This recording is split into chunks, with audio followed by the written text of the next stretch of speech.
Hey everyone, welcome back to DeepPage, where we explore deep ideas about money, mindsets, self-growth. Where we dissect books chapter by chapter, and I will share my learnings, my experiences about these concepts from the different type of different genre of books. So currently we are going in a series of the psychology of money. So today we are diving into chapter 5 of psychology of money, which is titled getting getting wealthy versus staying wealthy. So this chapter is short, but the message is huge. So earning money and keeping money are two completely different skills. So the main idea of this chapter is it's one thing to get rich, but it's other whole other thing to stay rich.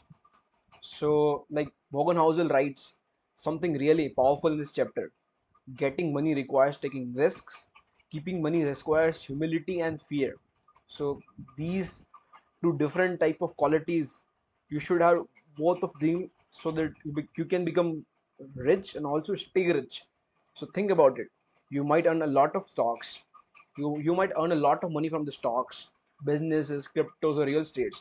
But if you have greed or overconfidence in your, then it will take over all the money, and the money will discover as early as possible. So making money takes skills, but keeping it also takes skills, and this takes mental discipline. And most people ignore that part. They focus so much on growing fast and that they forget to build stability. The game isn't just about earning, it's about survival. Survival is the basic human instinct. So in the previous chapter, we just learned about how compounding works. So if you didn't know how compounding works, go check out my previous video. So that video is really interesting, and you will get very good insights from that video. Second part of this video, the art of keeping wealth. So how do you actually stay rich?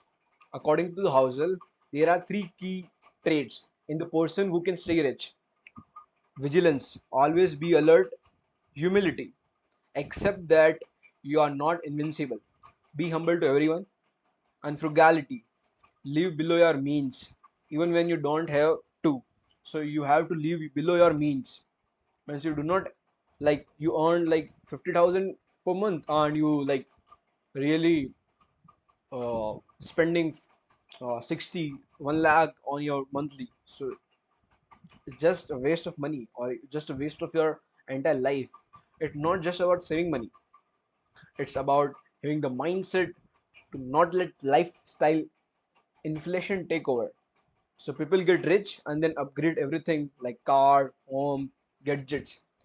But if your income stops or drops even slightly, then entire system can fall apart. So you have to learn to live below your means. And this chapter reminds us that staying wealthy is not about being flashy, it's about being sensible. And do not ever show off, because show off is just put a negative impact on others, which you are show offing. So do not ever show off and like just flashy things, chunky funky things like these set. This will never build or will this will never build wealth, and you will never stay wealthy. So simple living, controlled risks, and long-term thinking, that's the real game. You need to understand these three key points. Third, in this we discuss a real life example. So in the book, Morgan Housel shares some powerful real life stories. So take one person, Jesse Livermore, for example. He was a very famous stock trader who became super rich during 1929 crash, like millionaire rich, but he lost it all later and sadly ended his own life. Why? Because he believed he could always beat the market. He got overconfident. Overconfident is the trait of the losers. Do not be overconfident. Just confidence is the trait of the successful persons. Now contrast with that Warren Buffett. Buffett never believes he is the smartest guy in the room. He always played safe, avoid big risks, and focuses on the long-term survival. Because compounding works in the long term, time and the long time. So like how much time you give to the compounding, it will bring it, or it will give you, like if you give compounding so much time, it will bring back so much money or so much success. So the difference wasn't who made more money in the short term. It was about who understand the nature of money and risk better. So Buffett strength isn't just investing. It's humility, patience, and consistency. And these are the lessons we also learned from the previous chapter. So you need to build these three things: humility, patience, and consistency. Yeah. Now we're going to the fourth part of the video, which is my personal key takeaways. So like this chapter made me realize something important, which is making money is not a race, it's a journey, and you have to love the journey.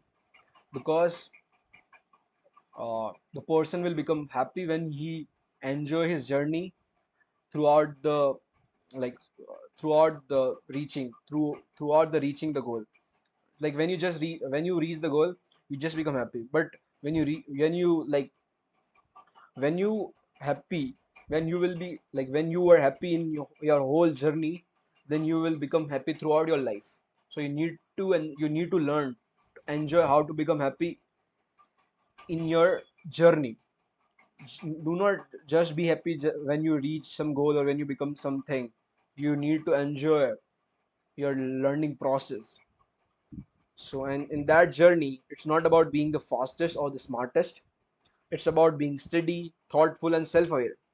So before reading this, I used to think like, if I can't just earn money, everything will be fine. If I just earn more, everything will be fine. But now I understand that the real challenge starts after you have so much money, because you need to maintain that money. And maintaining is the one of the biggest challenge in the human life, because no one because it takes great mental discipline, great mental strength to maintain something. You can reach somewhere, but to maintain something, it requires a great mental energy. So it's a great challenge. So you need to learn this thing also. So what matters more than how much you earn is how long you can keep it. So now I focus more on consistency, stability, and not taking unnecessary risks.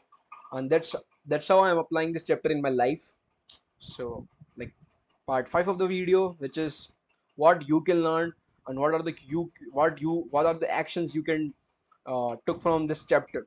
So there are total 5 key takeaways from this chapter, and you need to apply these learnings in your life, not in your money will not in your money, not in your personal finances. You can apply these learnings in any type of fields, like in habit learning, in habit formation, in skill learning, and like in any type of field, in the relationships. So first thing, getting rich and staying rich are two separate skills. And getting money needs risk taking, while keeping money needs risk management.